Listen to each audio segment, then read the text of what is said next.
Welcome to the Battle Ready Sermon Podcast with Captain Rob Westwood-Payne.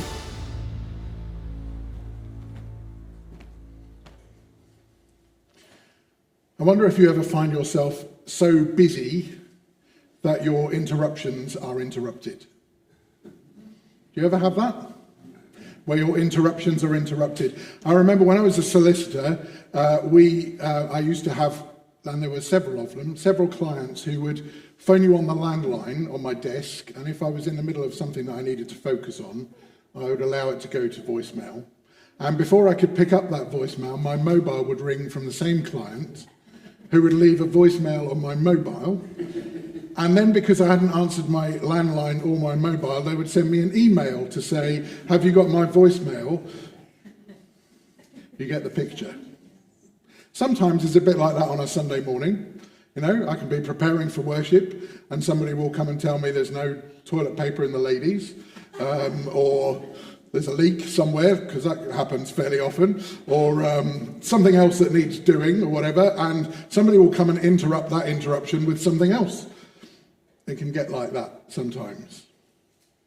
What's your reaction when you get interruption after interruption after interruption?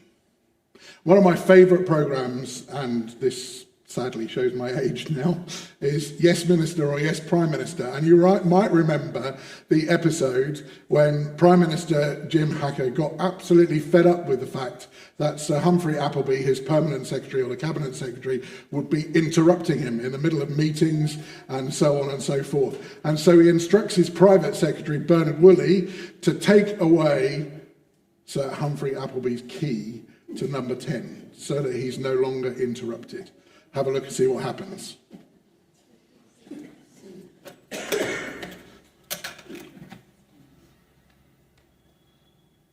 Bernard? It's me. Look, I'm coming through to number 10. I'd like a word with the Prime Minister, please. No, sir. What did you say? I said no, Sir Humphrey. No! Yes. Oh, that's better. For a moment I thought you said no. I did say no. The Prime Minister is busy. Then I'll come and see you. I'm busy too. What? Sir Humphrey, you may not come in. You do not have permission. I'm coming anyway. You little runt. He couldn't believe his ears. What did he say? He's coming anyway. Are you feeling strong enough? No, it's all right. He can't come in. I told security to take his key from his office. My God. No, Bernard, it's just your boss. I'm staggered. I'm fairly surprised myself. Well, how did you get through a solid door? Where's my key gone? You must have a spare. Where's my key? The Prime Minister told me to have it removed. That's not correct. Would you mind, dear Liz? Nothing to do with you. Thank you.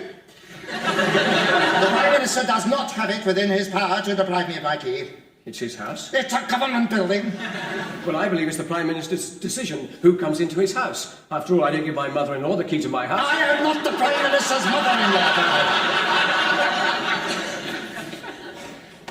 mother-in-law. Look, Bernard. Would you excuse us, dear lady? Yes? Bernard, I don't want us to fall out over this. It's so pretty of the Prime Minister.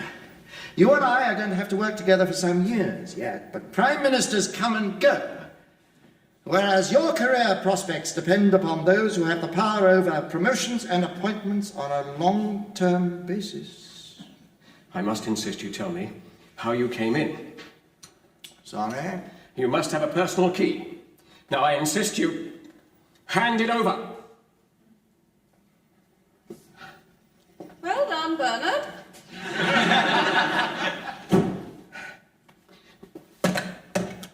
Hello, is that security? Change the locks on the door connecting the Cabinet Office to this house, and then bring me all the keys. Yes, all the keys. At once.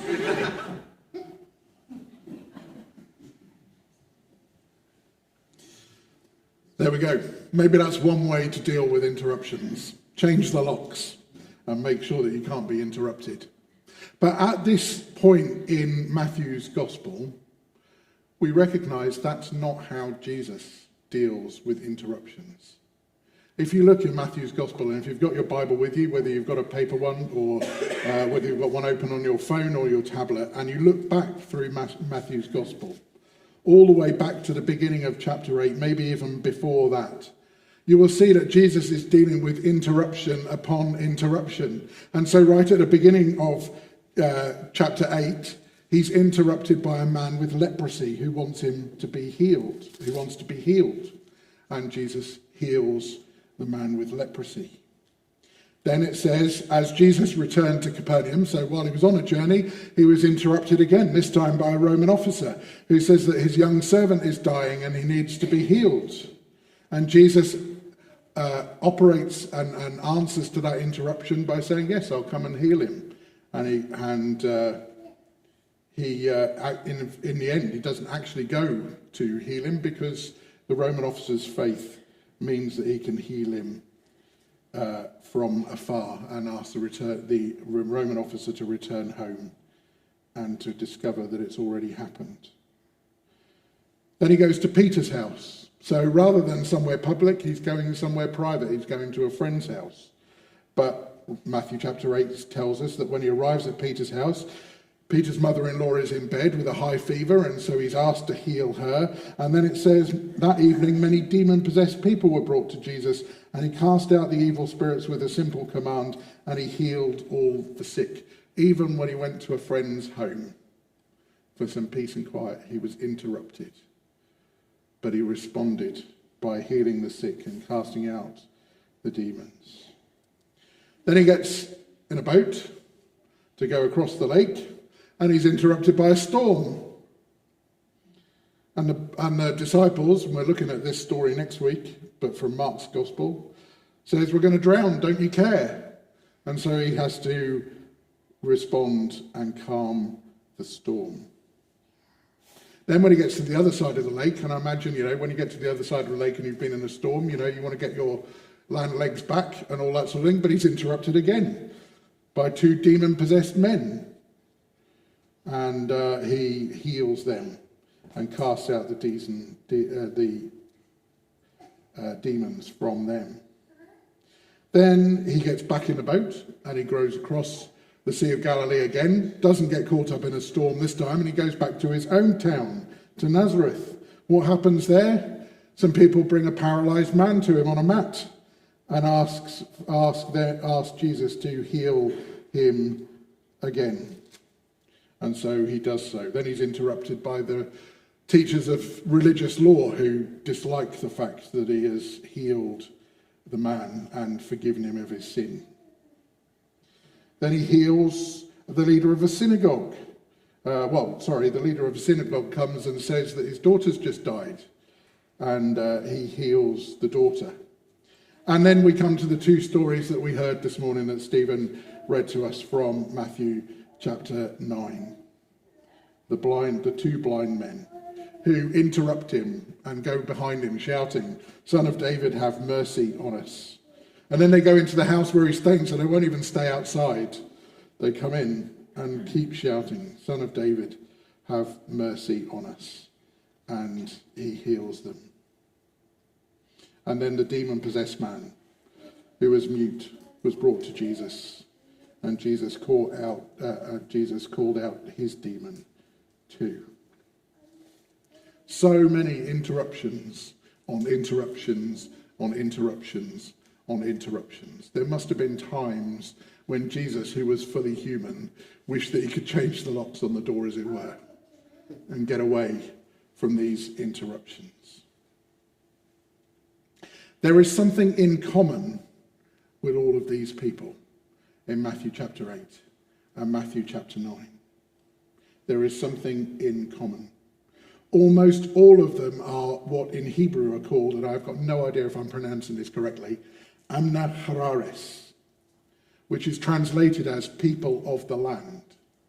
But what we mean by people of the land is that they were the underprivileged, in fact the unprivileged, the outcasts in society, those who were despised. Even the Roman officer, although he carried some authority with him as far as Rome was concerned, would have been despised by the people in the land of Judah because He was an occupier. These people of the land could not be holy. And so a rabbi worth his salt would never be interested in these people. And yet Jesus allows them to interrupt him. And he defies convention. Why? Because of this central verse in our verses this morning, verse 36. It says, when Jesus saw the crowds, he had compassion on them. He had compassion on them because they were confused and helpless, like sheep without a shepherd. He looked at the people who came and interrupted him. He looked at the crowds that were around them, and he could see that they were confused. They were exhausted.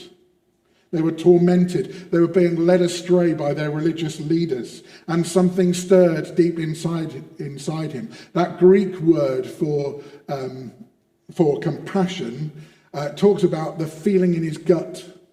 We talk about finding compassion and love in our hearts.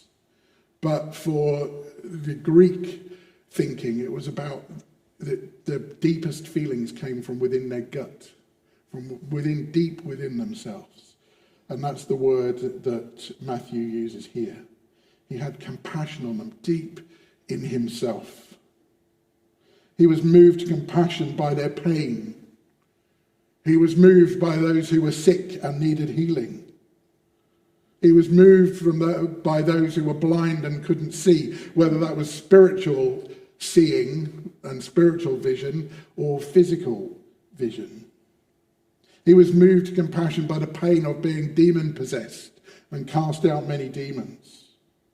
He was moved by all these people who were afflicted in one way or another. He was moved to compassion by these people's sorrow. The Roman officer's sorrow at the thought of losing a young servant, the synagogue leader who thought he'd already lost his daughter. He was moved by their sorrow. He was moved to compassion by the loneliness, the leper who would have been outcast from society and thrown out of his village or his town to suffer alone, outside of the boundaries, banished from society, moved to compassion by their loneliness. And he was moved to compassion by their bewilderment. He could sense that they longed for God, and they longed for God's love and compassion, but they weren't finding it. They were being misled by their religious leaders who would say the only way that you're going to gain God's love and compassion is to fulfill all of these laws and rules, and if you break just one of them, then you lose his love and compassion. He was moved to compassion by their bewilderment. And the application point this morning for us is very, very simple. As Jesus' followers, are we prepared to be interrupted by the needs of those around us? Are we prepared to respond in love and compassion just like Jesus did? If we're going to do that, then first of all, we need to slow down. We need to slow down and see through Jesus' eyes those who are lost, those who are tormented, those who are exhausted, those who are unprivileged, those who are outcast, those who are marginalized in our society. To slow down and see those who are harassed by just the pressure and the exhaustion of the pace of life of today. Those who are going nowhere, those who are being led astray by what the world says is important, which is often so different to what God says is important. I think that's an important message to hear this morning, just as we're going into the busiest season of the year. Will we slow down and see these people and respond in love and compassion? Or will we rush from one activity to another and make the activity the important thing? Maybe we'll just be content with entertaining ourselves, enjoying each other's fellowship. Maybe we're unwilling to make the sacrifices that it takes to show love and compassion to those who might interrupt us. Maybe we feel powerless to witness. Maybe you hear my words this morning encouraging us to reach out to those around us and invite them to come and join with us and to celebrate Christmas, and think, but I can't do that. I don't have the power to do that. I don't have the courage to do that. Maybe individually and corporately we are failing to pray enough to be filled with the compassion and love of Jesus and to show that around us. The question is, will we care? Will we go out on mission and show God's love and compassion? Will we look out for people and invite them in? If we do, I have to be honest with you, we are risking our respectability. If we truly reach out to the people that Jesus reached out to, then we are risking our respectability. This place will be a mess. Honestly, this place will be a mess if we reach out to the people that Jesus reaches out to. And we have to ask ourselves, are we willing to make that sacrifice? Are we willing to live lives of holiness so that our lives shine out, so that our lives are beacons of light wherever we find ourselves in the week, so that we can be salt and light to those around us, so that people around us can say, I don't know what it is, but there is something different about you, and I want that too. Or would we rather keep this place as a social club for ourselves? In one of my modules at William Booth College, I think it was a Mission 1, there was a textbook that I had to read. I can remember the author's name because it's Klein Bell. It's not a name you hear very often. Can't remember the name of the book, although it is on my bookshelf at home. But what I do remember about it is that it started with this story about the little life-saving station by Theodore Wedel, I suspect is how you pronounce it. And it just made me stop. I didn't get any further into the book until after I'd read this story a few times. On a dangerous seacoast where shipwrecks often occur, there was once a little life-saving station. The building was just a hut and there was only one boat, but the few devoted members kept a constant watch over the sea, and with no thought of themselves went out day and night tirelessly searching for the lost. Many lives were saved by this wonderful little station, so that it became famous. Some of those who were saved, and various others in the surrounding area, wanted to become associated with the station and gave their time and money and effort for the support of its work. New boats were brought in and new crews trained. The little life-saving station grew. Some of the members of the life-saving station were unhappy that the building was so crude and poorly equipped. They felt a more comfortable place should be provided as the first refuge of those saved from the sea. So they replaced the emergency cots with beds and put better furniture in the large building. Now the life-saving station became a popular gathering place for its members, and they decorated it beautifully and furnished it exquisitely because they used it as a sort of club. Fewer members were now interested in going to sea on life-saving missions, so they hired lifeboat crews to do this work. The life-saving motif still prevailed in the club's decoration, and there was a liturgical lifeboat in the room where the club initiations were held. About this time, a large ship was wrecked off the coast, and a hired crew brought in the boatloads of cold, wet, and half-drowned people. They were dirty and sick, and some of them had black skins and some had yellow skins. The beautiful new club was in chaos, so the property committee immediately had a shower house built outside the club where the victims of shipwrecks could be cleaned up before coming inside. At the next meeting, there was a split in the club membership. Most of the members wanted to stop the club's life-saving activities as being unpleasant and a hindrance to the normal social life of the club. Some members insisted upon life-saving as their primary purpose and pointed out that they were still called a life-saving station. But they were finally voted down and told that if they wanted to save the lives of all the various kinds of people who were shipwrecked in those waters, they could begin their own life-saving station down the road. They did. As the years went by, the new station experienced the same changes that occurred in the old. It evolved into a club, and yet another life-saving station was founded. History continued to repeat itself. And if you visit that seacoast today, you'll find a number of exclusive clubs along the shore. Shipwrecks are frequent in those waters, but most of the people drown. Doesn't that make you stop and think? Are we willing to show God's love and compassion to those who really need it?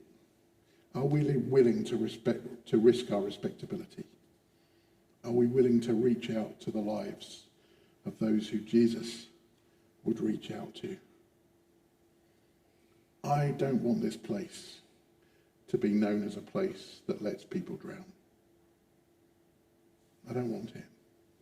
And I'm sure most of you don't want it either.